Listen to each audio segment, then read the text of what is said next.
pendekatan tokoh-tokoh seperti Bill Gates juga mungkin lebih Pancasila dari kita. Jadi ini sesuatu yang menarik. Tadi saya bicara dengan beliau telah memberi hibah ke Indonesia senilai 159 juta dolar, di kesehatan 119 juta, pertanian 5 juta, teknologi 5 juta, bantuan sosial lainnya, infrastruktur, totalnya lebih dari 12 juta.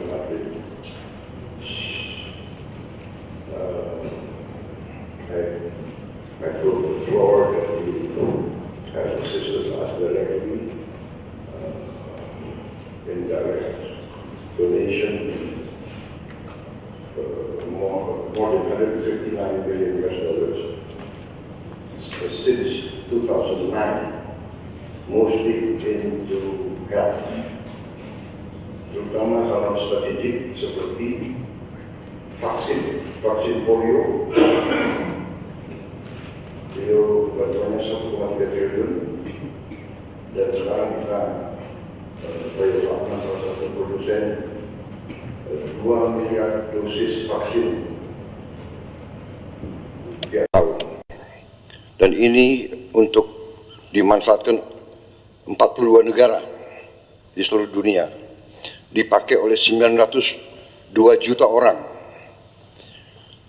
Jadi hal-hal semacam ini, belum lagi vaksin lain, teknologi mRNA, dan teknologi pembuatan vaksin yang luar biasa. Terutama beliau sedang kembangkan vaksin TBC untuk dunia, tapi Indonesia akan jadi salah satu tempat yang akan diuji coba. Dan kita harus mengetahui bahwa TBC memakan korban kita cukup besar, yang meninggal hampir 100.000 tiap tahun, dan itu tekad kita untuk menurunkan. Dan beliau menunjukkan komitmen beliau untuk terus bantu kita di bidang itu.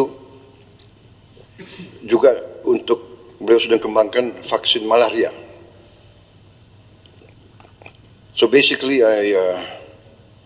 I informed them of all your commitment to help us control these very dangerous diseases that are endemic in our part of the country, and the success of the polio vaccine. And we look forward to a breakthrough in the malaria and TBC, which I think will not be too far in the future. Saya kira banyak sekali yang bisa kita bicarakan, tapi untuk mempersingkat, kita buka saja. Maybe we invite you to give us a bit of your ideas, your vision for the future. And tadi saya sudah sampaikan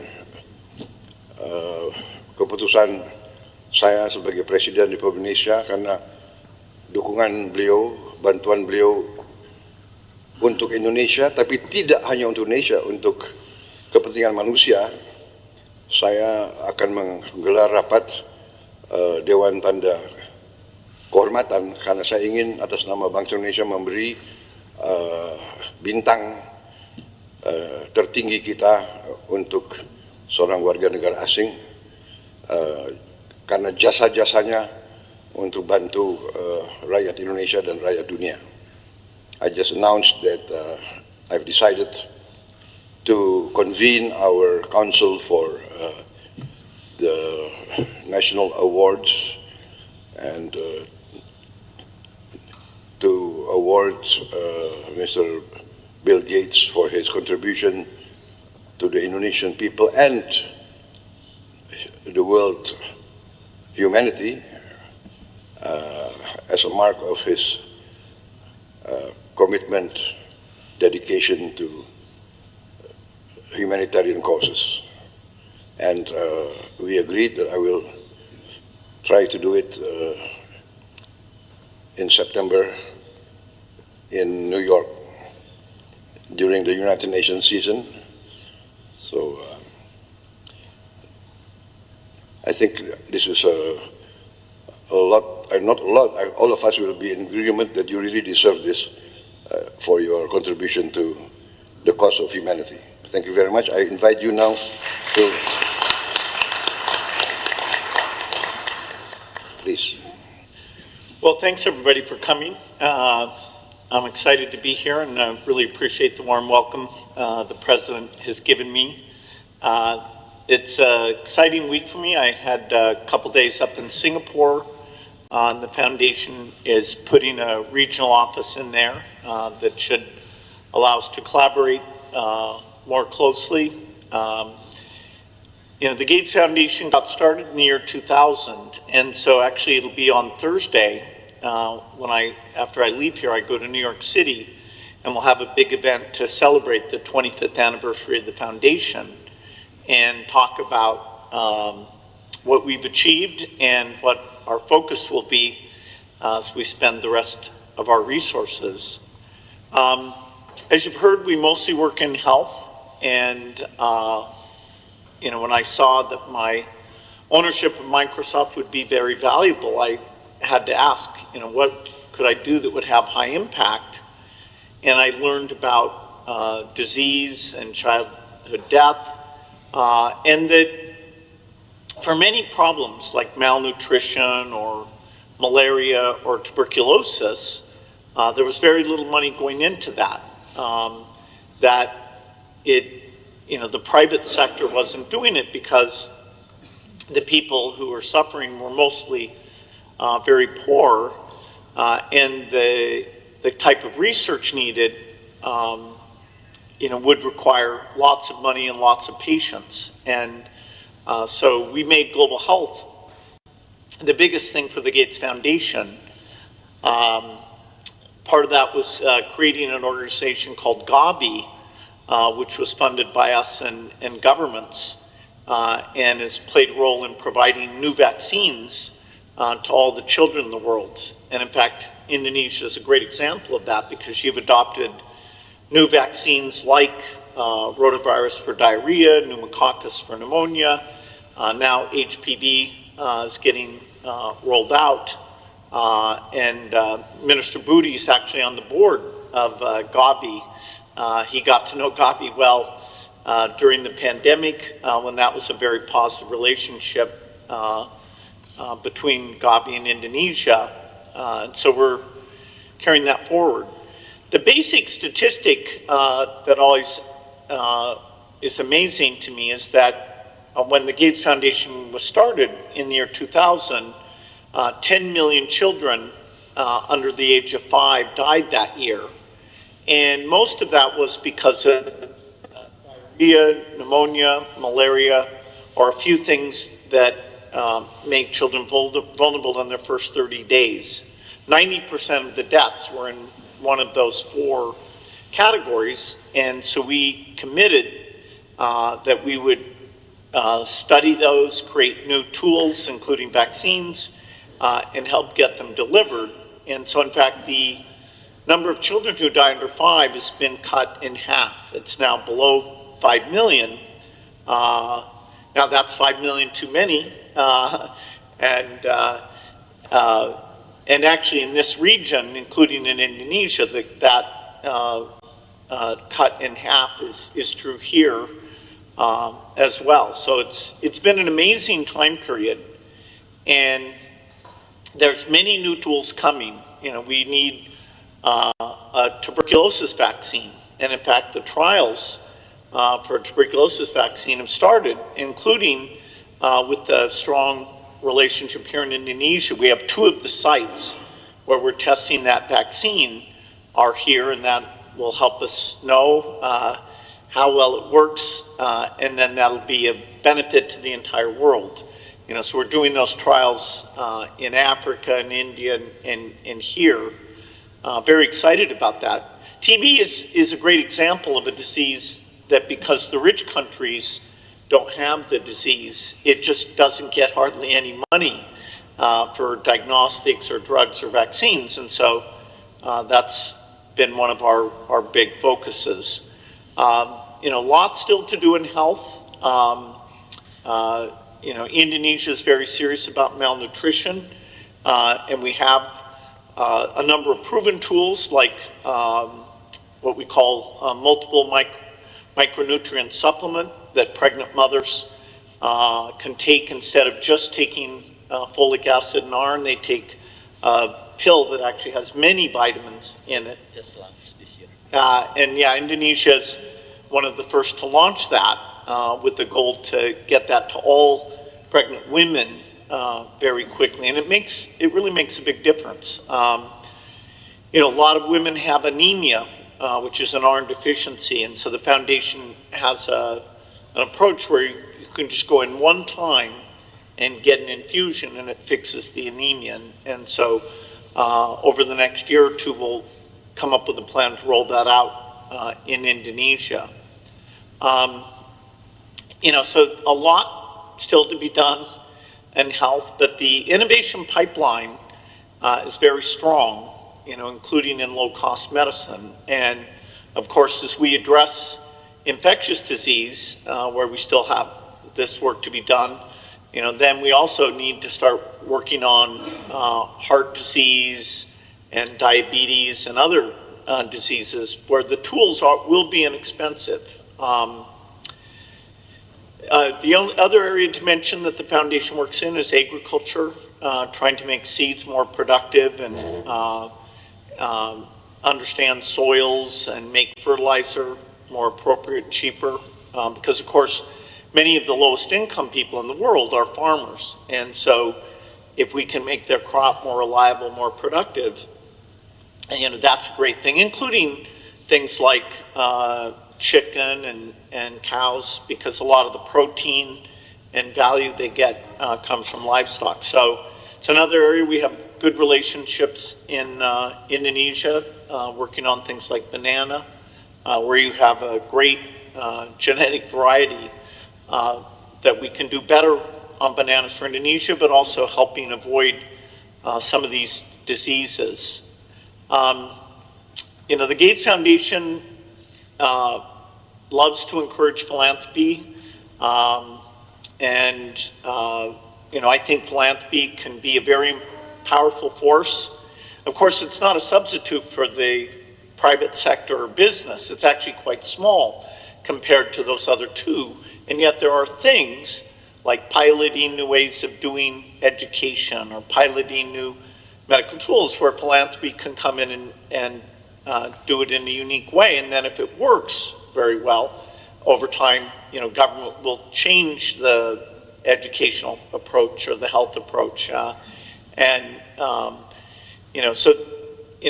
philanthropy can be a lot of fun. It can be very high impact. And so we've had collaborations, not just with the government, but also with some of the philanthropists in Indonesia. Dr. Tahir's worked with us over the years, the Tanoto Foundation, the Tahia Foundation, a number of you, and we look forward to expanding that. Philanthropy is growing quite a bit. For example, today in India, about half of the work we do is with philanthropists in India. And it's kind of a perfect combination because we understand the global science very well, and the local philanthropist understands how you communicate, how you work with the government. They can go and see, is it really working, is it not working? And so these collaborations, I'm hopeful that we'll have more of those in the future.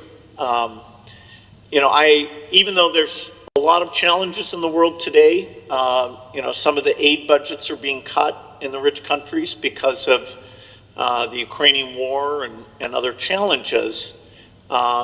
I actually am optimistic that even if in the short run, in some parts of the world, particularly Africa, that the death rate may actually go back up a bit. If we take a longer time frame, and look at the next 20 years, I think we can achieve a lot. We can finish polio. That was ever eradicated was smallpox. And so polio would be the second major disease. We're very close to doing that. And once we finish polio, we'd like to try and eradicate measles and malaria as well. We have some new tools for that. And of course, part of my optimism about the innovation is because we have now artificial intelligence. And artificial intelligence, I can't state strongly enough how amazing this tool is, even in the last 6 months. The improvement, I know Satya Nadella from Microsoft was here last year talking about data centers and working with the government on those, some of those things. But the AI is going to help us discover new tools, and even in the delivery of health and education and agriculture advice, we'll be using AI. So, I've really enjoyed the philanthropy work, and I look forward to doing more. And again, thanks for the incredibly warm welcome that the President has provided for me. Thank you.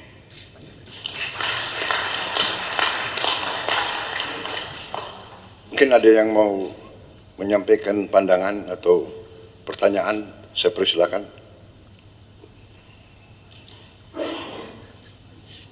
Silakan. Terima kasih Bapak Presiden. Well, first of all, thank you, Mr. Gate, for your contribution to Indonesia and also to the world. Under the direction of Bapak Presiden, actually, as a Minister of Investment, and also at the same time, I lead the CEO of Danantara, which is our newly established sovereign wealth fund. And actually, yesterday morning, we had a discussion with your team, because in Danantara, we also setting up the Danantara Trust Fund, and on the internal discussion, we are committed actually to put 1 to up to 2.5% of our dividend payout ratio. So if you look at the number, actually, every year in the Danantara Trust Fund, we are going to put every year at least $100 million US. $100 million US. And for the next 5 years, even 5 to 6 years, if we look at the number, actually we will pledge to put up to $1 billion US in the Danantara Trust Fund. So there's a potential collaboration with Gates Foundation also, because we are looking also in the same line of industries such as education, health, sanitation, and poverty alleviation. So again, there's potential collaboration, and we look forward get your feedback also on this. Thank you. And ladies and gentlemen, I'm working with Pak Rosan basically because every year I have a 1 billion rolling over grant for all institutions, and most of them come from the Gates Foundation, like Global Fund, Gavi. And that is where I learned that in developed country, the philanthropy funding average is 2% of.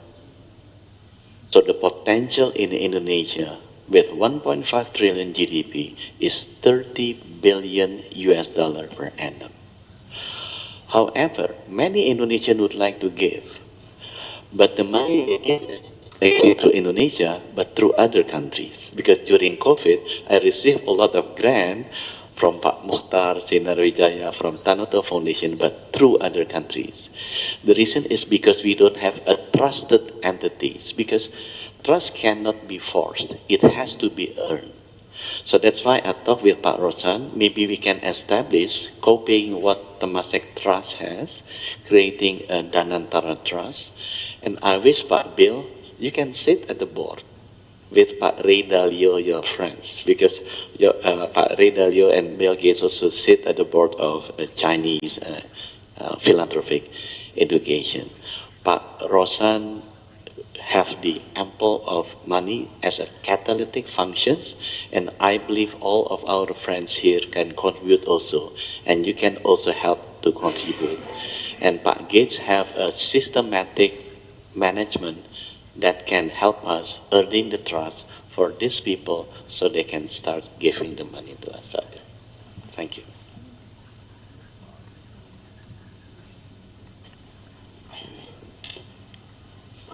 Mr. Gates, would it be possible to talk about non-health issues today? Certainly. Thank you. My understanding is that you're very interested and you've invested a lot of money in renewable energy. I've had several meetings with one of your partners, Edward Jung, who is one of your partners, I believe still is one of your partners. So I'd like to know your thoughts about nuclear energy, SMRs. I understand There's a lot of money in fact in renewable energy. I've had several meetings with one of your partners, Edward Jung. You may know one of your partners. Our government still is one of your partners. is going to embark on a very So I'd like ambitious to know nuclear power generation thoughts about program. nuclear energy. The second thing is on SMRs. nature-based I understand solutions. you're I'm very much into in fact nature-based investing in solutions, Wyoming environmental issues, nuclear energy, SMRs.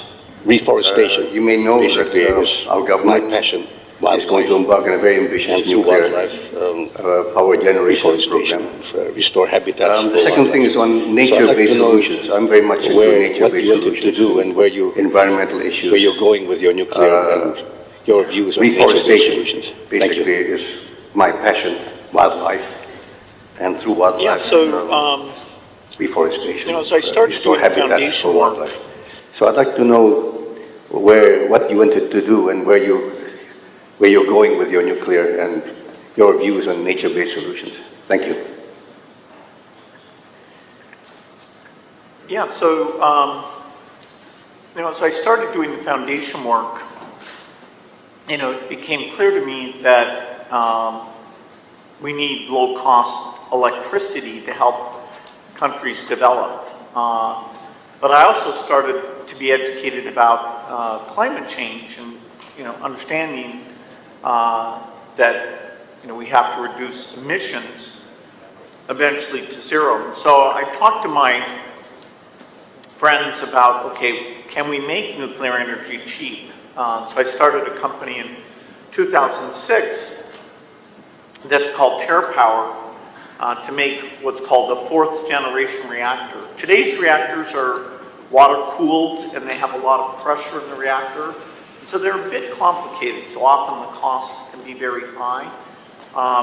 And so I thought it's very hard to start a new design, but that would be a huge benefit. And so now it's taken longer than we expected. We started out as being a joint venture in China, and then the US government decided they didn't like us working in China. And so we had to change, and actually now, as you said, we're building our first reactor in the United States. There's a lot of countries that really need nuclear energy. And so we have to make it cheap, and we have to show that this new design is extremely safe. And places like Japan, South Korea, France, the UK, they have in their plans a desire to use nuclear energy. But right now the plants are expensive. And so we are hoping as we build 20 of these reactors that the cost can be very low. Part of that will be through a very strong partnership we have with some companies in South Korea. Hyundai and SK are investors in this work. And so in 2030, that first reactor will turn on. And so during that decade, we would hope to build over 30 gigawatts of electricity. Karunia yang diberikan oleh Yang Maha Kuasa kepada kita sungguh sangat besar dan sungguh sangat beragam.